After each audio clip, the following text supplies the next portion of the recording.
Assalamualaikum warahmatullahi wabarakatuh. Sahabat jejak sufi yang kami muliakan dimanapun Anda berada. Di antara deretan kisah para nabi yang termasyhur, terdapat satu nama yang barangkali masih asing di telinga kita.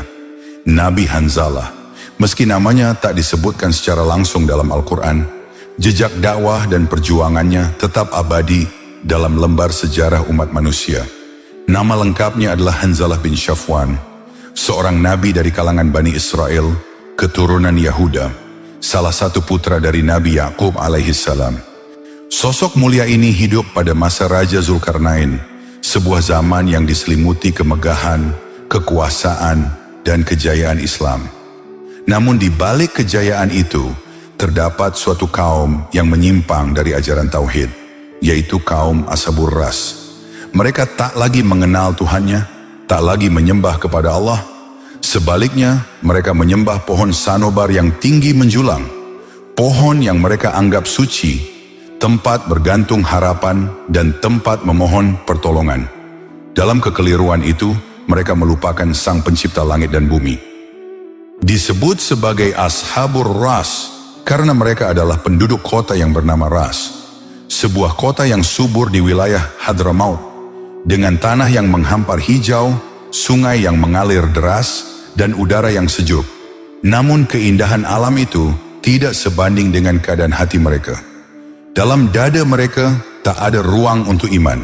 Yang ada hanyalah hawa nafsu, kesombongan, dan penyembahan terhadap makhluk. Kaum Ras dikenal karena keyakinan aneh mereka terhadap sebuah pohon sanobar yang mereka anggap sebagai perwujudan Tuhan di muka bumi. Mereka menyebutnya Syahdirakht, Raja Pohon. Awal mulanya, pohon tersebut pertama kali ditanam oleh Yafits bin Nuh, putra Nabi Nuh yang selamat dari banjir besar. 12 bibit pohon ditanam di sepanjang sungai Roshan Aub, di 12 desa yang kelak dinamai sesuai bulan-bulan penanggalan Persia, Oban, Bahman, Isfan, dan seterusnya. Pohon sanobar tumbuh menjulang tinggi, dan di bawahnya memancar sebuah mata air yang jernih. Bagi kaum Ras, ini bukan sekadar pohon, ini adalah manifestasi ketuhanan, tempat turunnya kehidupan dari langit. Mereka menyucikannya, memujanya, dan membangun tempat ibadah di sekelilingnya. Setiap bulan mereka mengadakan perayaan. Mereka menyembelih binatang, membakarnya sebagai persembahan, dan melantunkan syair pemujaan. Mereka bahkan mengeluarkan hukum, tidak boleh ada manusia atau hewan ternak yang meminum air dari sungai dekat pohon sanobar. Mereka percaya bahwa air itu adalah air ketuhanan yang tak boleh disentuh kecuali untuk ritual. Pernah pada suatu hari, ada seorang anak kecil yang tengah kehausan. Ia kemudian mendekati sungai tersebut dan meminum airnya. Akibat tindakan yang dilakukan, anak kecil itu ditangkap dan dihukum mati. Melihat keadaan yang demikian parahnya, maka Allah pun mengutus Nabi Hanzalah untuk membawa cahaya tauhid kepada mereka yang telah terlalu lama hidup dalam kegelapan. Dengan hati yang tulus dan lisan yang lembut, Nabi Hanzalah menyampaikan dakwahnya. Ia berdiri di tengah-tengah kaumnya dan berkata, "Wahai kaumku, sembahlah Allah, Tuhan yang Esa. Bukan pohon yang tidak dapat berbicara, tidak dapat mendengar, tidak dapat memberi manfaat, dan tidak dapat menolak mudarat. Jangan kalian sembah sesuatu yang tumbuh dari tanah, sementara Tuhan yang sesungguhnya adalah yang menciptakan langit dan bumi." Namun seruan itu tidak dihiraukan. Mereka menertawakannya. Mereka berkata, "Apakah engkau ingin menghancurkan tradisi kami? Apakah engkau hendak mencabut keyakinan nenek moyang kami?" Penolakan demi penolakan terus dilakukan kaum Ashabur Ras, bahkan terkadang disertai ancaman. Meski demikian, Nabi Hanzalah tetap bersabar dan selalu menasihati mereka dengan lemah lembut. Hingga pada suatu ketika, Allah mengirim ujian kepada kaum Ashabur Ras berupa seekor burung raksasa bernama Anqa. Burung ini begitu besar hingga ketika terbang, sayapnya bisa menutupi cahaya matahari. Ia turun dari gunung Falaj, memangsa hewan-hewan ternak mereka, lalu membawanya ke sarang untuk disantap bersama anak-anaknya. Pada mulanya, burung Anka hanya memangsa hewan-hewan ternak, seperti kerbau, sapi, dan binatang besar lainnya. Dan itu mereka menganggapnya sebagai musibah. Mereka masih mampu bertahan. Namun seiring berjalannya waktu, keganasan burung itu kian menjadi. Ia tak lagi puas memangsa hewan ternak. Kini anak-anak kecil pun tak luput dari cengkeramannya. Jerit tangis dan duka menyelimuti kampung-kampung mereka. Setiap pagi, para ibu menggenggam anak-anak mereka erat, berharap hari itu bukan giliran mereka. Burung Anka menjelma menjadi bayang-bayang kematian yang terus mengintai dari langit. Kaum Ashabur Ras hidup dalam ketakutan yang mendalam. Hari-hari mereka tak lagi dipenuhi tawa, melainkan was-was dan duka. Dan dalam ketidakberdayaan itu, mereka pun teringat akan seorang hamba pilihan Allah yang dahulu pernah menasihati mereka, Nabi Hanzalah. Dengan hati sedih dan penuh penyesalan, mereka mendatangi Nabi Hanzalah. Mereka memohon dengan tangisan dan janji, "Wahai Hanzalah, tolonglah kami. Selamatkan kami dari burung Anka yang telah mencabut kedamaian kami. Jika engkau mampu menolong kami, kami berjanji akan beriman kepada Tuhanmu dan tidak akan lagi menyembah pohon sanobar." Nabi Hanzalah memandang mereka dengan mata yang penuh iba. Lalu beliau mengangkat kedua tangannya, menengadah ke langit dan memanjatkan doa dengan penuh kesungguhan kepada Allah Subhanahu wa Ta'ala. Beliau memohon agar burung Anka dimusnahkan, dan atas kuasanya satu persatu burung Anka jatuh dari langit, tubuhnya terbakar musnah dari muka bumi. Atas izin Allah, burung Anka yang selama ini ditakuti mati tanpa sisa. Tidak ada lagi sayap yang membentang di langit, tidak ada lagi suara yang mengerikan dari angkasa. Langit menjadi tenang. Kaum Ashabur Ras pun kembali hidup dalam kedamaian. Namun, setelah selamat dari ancaman burung Anka, kesombongan kembali menyelimuti hati mereka. Mereka mengingkari janji yang telah diucapkan. Kaum Ashabur Ras enggan tunduk kepada Allah. Sebaliknya, mereka justru kembali menyembah pohon sanobar, pohon yang mereka agungkan sebagai simbol kekuatan dan pelindung. Sebagai bentuk sukacita atas hancurnya burung Anka, mereka mengadakan sebuah ritual besar-besaran. Hewan-hewan ternak disembelih sebagai persembahan sesajen yang diperuntukkan kepada pohon sanobar. Mereka berpesta pora di tengah kebodohan yang menyesatkan. Dengan suara yang menggema lembut di antara lembah dan perbukitan, Nabi Hanzalah berdiri di hadapan kaumnya. "Mengapa kalian masih menyembah pohon? Tidakkah kalian ingat janji kalian dahulu? Janji untuk beriman hanya kepada Allah yang Maha Esa. Dialah Allah yang menyelamatkan kalian dari keganasan burung Anka. Bukankah itu cukup bagi kalian untuk bersujud dan bersyukur?" Namun bukannya tunduk, hati mereka malah mengeras. Alih-alih mendengar dengan iman, mereka membalas dengan ejekan yang menyakitkan. "Lihatlah dia," seru salah seorang dari mereka. Nabi yang gila itu kembali berkhotbah. Tawa pecah di antara mereka, mengiringi setiap hinaan yang diarahkan kepada Nabi Hanzalah. Mereka menuduhnya gila, padahal justru merekalah yang kehilangan akal, tersesat dalam kebutaan dan kesombongan. Melihat hati mereka yang semakin membatu, Nabi Hanzalah pun menengadahkan tangan ke langit, memanjatkan untayan doa yang menggema. Beliau meminta agar pohon sanobar yang jadi sesembahan, supaya dibuat layu dan mati.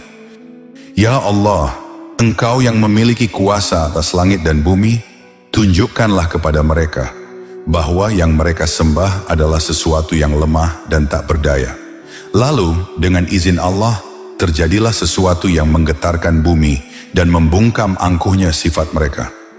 Pohon sanobar yang dulu berdiri megah di tengah pemujaan mereka, tiba-tiba mengering. Daun-daunnya layu seketika, batangnya mulai retak, dan dalam sekejap, pohon itu mati. Berdiri kaku, membisu, tak bernyawa. Kaum Ashabur Ras pun terperanjat. Namun bukan rasa takut atau tobat yang muncul dari hati mereka, melainkan amarah yang meluap-luap. Dengan wajah penuh amarah dan hati yang terbakar dendam, mereka berkata dengan suara yang keras, "Sesungguhnya lelaki ini telah menyihir Tuhan kita." Betapa butanya mata hati mereka.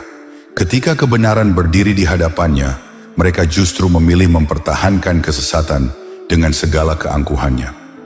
Maka berkumpullah mereka dalam kesepakatan yang kelam, sebuah rencana jahat yang lahir dari ketakutan mereka terhadap kebenaran yang dibawa Nabi Hanzalah. Mereka tidak hanya ingin membungkamnya, mereka ingin melihatnya hancur, tersiksa, dan mati perlahan. Kemudian mereka menggali sebuah sumur yang sangat dalam, tersembunyi di antara hutan dan bebatuan. Di sanalah mereka merencanakan untuk membuang sang Nabi, agar ia mati dalam kesendirian, kelaparan, dan kehausan. Pada suatu malam yang gelap, mereka menyergap Nabi Hanzalah. Dalam keadaan tak berdaya, beliau ditangkap, diikat, dan diseret tanpa ampun. Tak ada belas kasih di mata mereka, hanya kebencian yang membara. Mereka melemparkannya ke dasar sumur itu, lalu menutup lubangnya dengan sebuah batu besar. Tidak ada celah untuk cahaya, tidak ada jalan untuk harapan. Namun apa yang mereka lupakan adalah bahwa Allah Maha melihat. Di kejauhan, tersembunyi di balik batang-batang pepohonan, sepasang mata menyaksikan segalanya. Ia adalah seorang budak hitam yang kesehariannya mencari kayu di hutan itu. Pakaiannya lusuh penuh debu, tapi di dalam dadanya terpancar cahaya keimanan. Ia diam-diam telah meyakini kebenaran risalah yang dibawa Nabi Hanzalah. Kata-kata sang Nabi pernah sampai ke telinganya, meresap ke dalam hatinya. Namun sewaktu peristiwa itu berlangsung, ia tak berani menolong Nabi Hanzalah. Ia hanya bisa menyaksikan dari jauh saat orang-orang durhaka itu membuang Nabi Hanzalah ke dalam sumur dan menutupnya dengan batu besar. Meski demikian, ia punya cara lain untuk menolongnya. Setiap hari, setelah menebang dan mengumpulkan kayu di hutan, ia datang diam-diam ke sumur itu. Dengan hati-hati ia menyingkirkan sebagian batu penutup, memberikannya makanan dan minuman. "Wahai Nabiullah," bisiknya, "aku tak mampu membebaskanmu, tapi semoga makanan ini bisa menguatkanmu." Atas izin Allah dan pertolongan dari seorang budak hitam, Nabi Hanzalah dapat bertahan hidup di dalam sumur, di tengah hutan yang sunyi, jauh dari pemukiman penduduk. Namun pada suatu hari, ketika budak hitam itu selesai mengumpulkan kayu di hutan, rasa kantuk menyerang tak tertahankan. Tak terasa ia pun tertidur sangat lelap. Dalam tidurnya itu, ia lupa akan satu hal yang sangat penting, memberi makan dan minum untuk Nabi Hanzalah. Sementara itu, di dalam kegelapan sumur yang sunyi dan dalam, Nabi Hanzalah alaihissalam bersimpuh dalam kesendirian. Tubuhnya lemah, namun jiwanya tetap tegak dalam keimanan. Dengan mata yang basah oleh tangis dan hati yang hancur karena penolakan kaumnya, beliau menengadahkan tangan ke langit. "Ya Allah, Rabb yang maha mendengar lagi maha mengetahui, Kaulah yang menyaksikan bagaimana mereka menolak kebenaran, mencemooh risalahmu, dan mendustakan ajaran tauhid yang telah hamba sampaikan. Maka jika engkau berkenan, timpakanlah kepada mereka azab yang pedih, sebagaimana telah engkau janjikan kepada kaum yang membangkang." Doa itu menembus langit, dan Allah Tuhan segala alam mengabulkan permohonan nabinya yang teraniaya. Hari itu langit tampak kelam, angin berhenti berhembus, alam menjadi sunyi seolah sedang menahan nafas. Suasana mencekam menyelimuti seluruh wilayah kaum Ashabur Ras. Tiba-tiba bumi bergetar hebat, langit memuntahkan bara, kilat menyambar tanpa ampun. Dalam sekejap kemurkaan Allah turun seperti badai yang tak terbendung. Satu demi satu, tubuh-tubuh yang pernah menyombongkan diri membeku. Mereka dikutuk menjadi batu. Bukan hanya manusia, bahkan pepohonan, hewan, dan seluruh kehidupan di negeri itu dibekukan dalam azab. Setiap dahan, setiap ranting, setiap daun menjadi saksi bisu kebinasaan. Setelah bencana azab yang dahsyat menimpa kaum Ashabur Ras, hanya segelintir dari mereka yang tersisa, mereka yang tersadar dan memilih bertaubat. Mereka yang selamat mendatangi sumur di tengah hutan, tempat Nabi Hanzalah ditinggalkan dalam kesendirian selama berhari-hari. Dengan penuh penyesalan, mereka mengeluarkan beliau dari dalam sumur itu.